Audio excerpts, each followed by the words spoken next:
Listen, people, that was Carl Froch, Carl the Cobra Froch, that has a great impact and influence on the boxing community, especially the British boxing community. And this is what he had to say about Danny Dubois. He said, Danny Dubois, he starts to wonder if he had a drug issue, with PEDs. Is that why he stepped away like he did? Why was he so quiet when he went away? That makes you think, and it makes you speculate. Okay, and then let me counterpunch.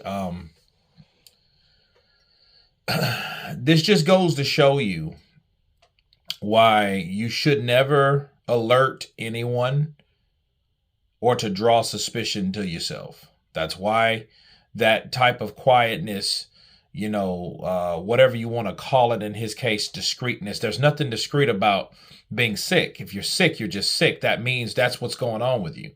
There was no reason for him to stay gone or stay missing. So it's not just people. People think with common sense these days.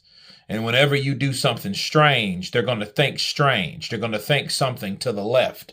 They're never going to think something else, because there's no reason, if everything was everything, to think like that, And I feel at this point that Daniel, if he's threatening to show what's going on with him or this, that, and the other, I think at this point he's kind of late in the game for that. Because even if Daniel showed us something now that, like, hey, this is what they showed us, this is the date, this is the time, this is this and that, people are now always going to ask questions like, why did you wait so long?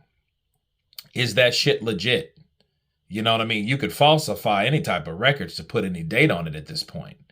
You see what I'm saying? The only way that this would have helped Daniel is when he decided to do it about 3 weeks, 3.5, a month ago, when the fight was going on. You see what I mean? So that would have made more sense. Now you got Carl the Cobra speculating like, oh, that don't even seem right. He just got too quiet, for comfort. And then when he comes out, then people will say, well, what took you so long to finally come out and finally tell us something? You know what I mean? And like at this point, it doesn't look good,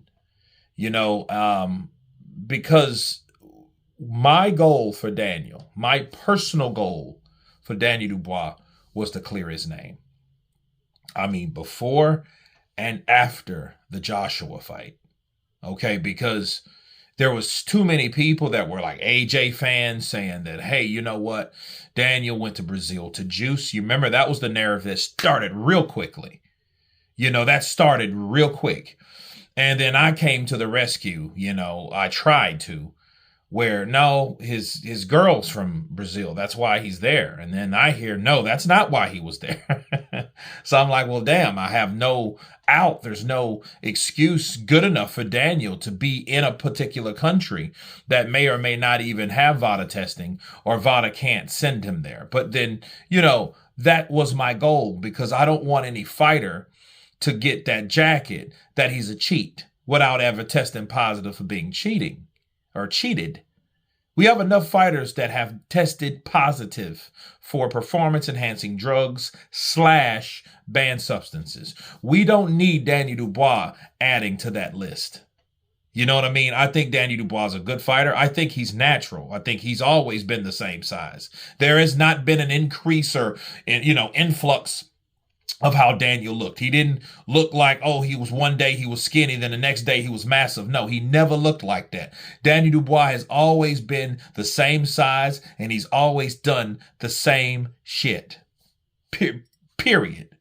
Okay, he's always put you out. That's what he was known for, knocking people out. Oh, you knocked out AJ in sparring? Come on, kid. So they signed him to Queensberry, and they seen potential in him. He was a quiet lad. He was a silent assassin. He got the job done, and he was promoted the right way by Frank Warren in Queensberry. He was the AJ answer to Queensberry, and that's what he is to this day.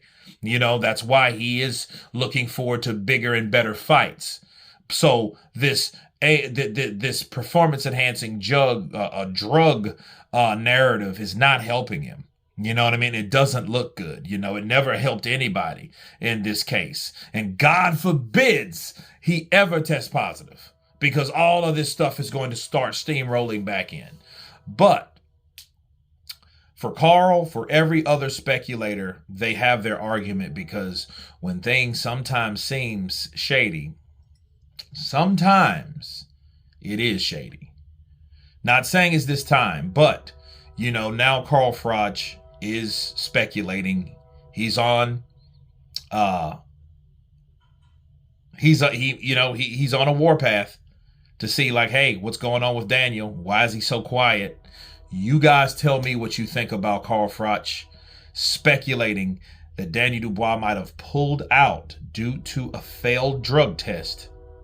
Of course, please subscribe, and you guys been Counterpunch. Peace.